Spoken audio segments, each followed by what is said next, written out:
Hey everybody, welcome to another awesome Photoshop CS6 tutorial. I'm your host, Buddy Blackford, and today I want to show you how to clean up things like scratches, dents, dirt, all that crap in your photo. So I have this picture of taxis right here that I got off the internet, and as you can see, if I wanted to put this photo into something like a magazine, sometimes when you have like magazines, they want everything to be perfect, so they Photoshop up a lot of pictures. So if you take a look at this, you can see a couple of things wrong. There might be even more, but we've got this dirty ass ad sign up here that's got a bunch of dirt on it, and let me highlight this stuff for you so you can see it.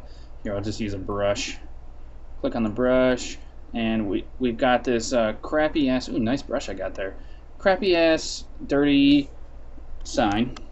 And then down here we've got a bunch of cracks and dents and stuff like that. So I want to clean those up, and I want them to look like the area that is around them. So what I'm going to use is this, what's called the spot healing brush, and it's the one with the band-aid with some like dotted lines in the background. So that's a spot healing brush, and the settings you want to have on for right now are content aware, and this will sample what's around your image to fill in the area that you want to remove. So let's zoom in into one of the areas. Let's zoom in into these scratches down here. So we got a pretty decent area where we can see these scratches, and let's click on our spot healing brush. If your healing brush isn't the right size, you can use the left and right bracket keys on your keyboard to mess with the size. So we've got this scratch here, and just make sure your settings are around this that we have right here. I've got my size at 40, hardness at 100, spacing at 25. So these are the default settings that it came with. I'm not going to mess with them. Just click and just like paint where you want to what you want to get fixed. So we had those two dents right there, and let go, and it'll fix that area. So I got this big ass scratch right here. So click. Get some of the background in there. Don't try not to get any of the black, because then it's gonna use that. So we got that area there, and now that scratch is pretty much gone. Same with this. Try to keep it on the same plane. As you can see that this is a different plane than this, so this defining line right here is going to show like the definition between the front flat part and the curved side part there. So you don't want to go over top of the line. So I'll show you what I mean. If I like try to get this line out, I guess it just doesn't look that great. You've got the shadows here that define the edges, but the line defines it more. And it looks like this this taxi has been hit like in this area before the taxi driver hits something, because it looks like it's pretty dented here. He's got a bunch of repairs that have gone on. So let's try and see if we can repair anything else. So I mean, sometimes it's not the greatest at repairing, and you have to go over it again, or maybe go over it a few times. So that's working there. We've got this scratch here. So that's how you use that to fix up that kind of stuff. So let's go over to those that dirty sign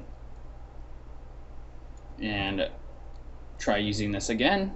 So we've got that scratch right there. Now that's gone. Here's another scratch. This is too easy, way too easy, isn't it? Get rid of all that stuff, and now it's not so dirty. If you try to take a big portion, like something like this, for one, it's going to take a lot of time for Photoshop to process. So you can see it's waiting, and it doesn't always give you the best results. So keep your brush strokes down to like a minimum. Just keep them small and compact. Just get what you need to. Don't try to do everything all at once. Now if you try to, like, let's go to a different thing here. We've got this beach thing here. And if I want to try to remove this and just have no lifeguard here and just have a beach, let's try that real quick and you can see what happens. So I'm going to increase my brush size. So I'm going to try to get everything here to take this completely out. So I got to get into the sand a little bit, get that trash can out of there, and got to get that shadow out of there. Oh, I left a part in the middle. Damn it. So it's going to compute now. It's going to be all effed up because I left this in the middle. So I'll pause this and let this do its thing. So I canceled it, and let me redo this.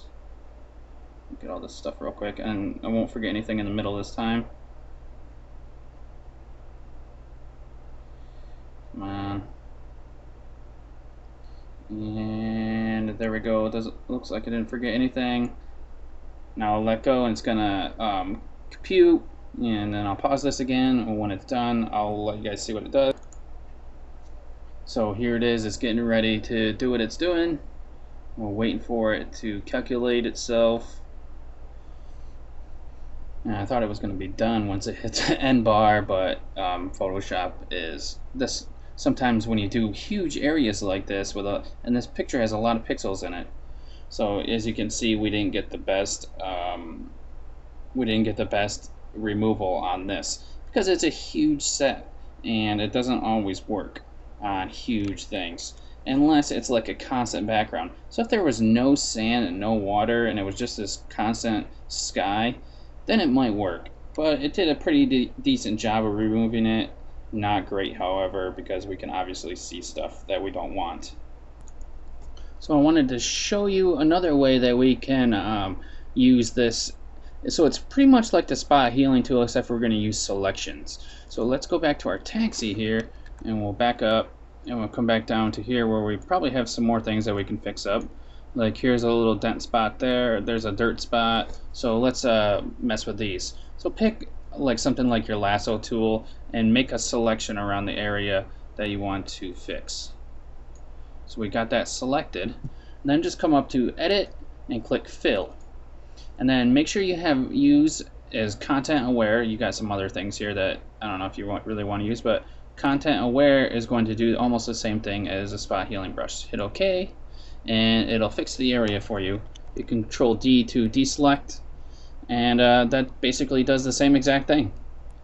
So the benefit of using the content aware selection, or I mean the fill content aware, is that you can make pretty nicely looking selections with your different selection tools that you got, and then you can be a little more precise than just using the brush tool. Unless you want to spend a lot of time like getting everything in with the brush tool, then use this to get complex selections in there. Or if you just like using this way better because you can select and all that stuff, then go ahead, by all means, use that instead of the spot healing brush. So that's going to be it for this tutorial. We're going to go on to learn more about content aware items in the next tutorial. So keep watching, and I don't know, subscribe if you want to see some more. Thanks for watching. Have a good one.